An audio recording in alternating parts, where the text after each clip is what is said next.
or, you know, because I think your show reel should really showcase your best work, and it shouldn't be everything you've ever done. So if you have enough, put them on 2 different reels, but there's no shame in just having one, because often on, you know, we can just skip through to what we need to see anyway.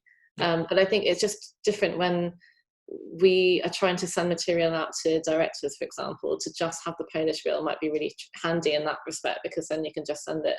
Maybe that's the key then. Maybe have just one language on one separately to have if you need to send it somewhere, but on your Spotlight just have uploaded one with combined language. Yeah. And I guess worst case, like if you don't, and it's for a case where you need to show something to a director quickly, maybe, I mean, would you take, I don't know, past self-tapes they've done in that language for another project, or just something that they can do quickly? Yes. That's a bit more ghetto on the iPhone, less production value, but that's still going to work, I guess, right?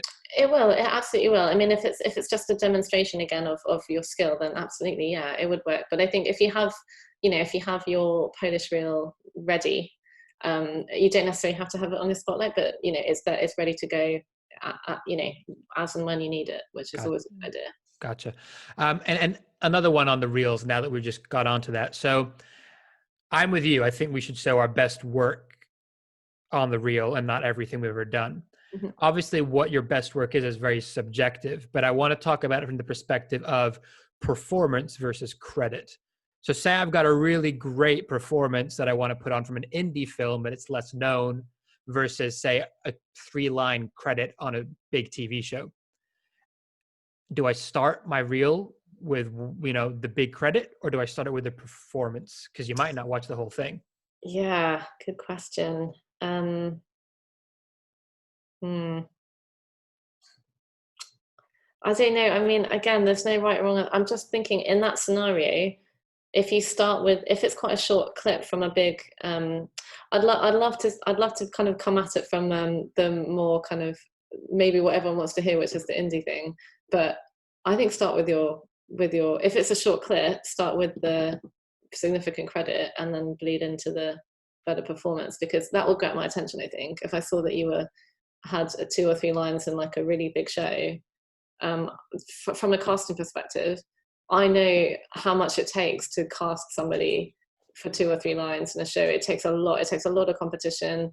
There's a lot of people that would have been considered for that role. So the fact that you got it, that I wouldn't discount that as not a significant achievement. And therefore I would say put that first, and then put your strong indie performance after that. Yeah, makes sense. I think maybe sometimes the reason you might not do it is because you think that it doesn't show you as a performer very well. Or you might think, oh, I don't want to be just getting 3-line co-stars for the rest of my career. So if I show that that's what I do, maybe then they're going to think and pigeonhole me as the co-star person, which when you're starting out, maybe that's what you have to do anyway. But I mean, I guess it's up to you really, because if you think that your performance in that 2 or 3 line isn't representative of you, then don't put it first. But then I also think if you think that it's a good little contained clip, then definitely include it and put it first. But I guess it's kind of it's completely situational on, you know, if it's a good clip or if you feel it represents you well or not. Yeah. I guess it's like if your performance is shit, but you just happen to be alongside a super named actor, make a judgment call on what's going to work. If I can barely notice you in the clip, don't put it on there. Yeah. Okay. That's different. Yeah.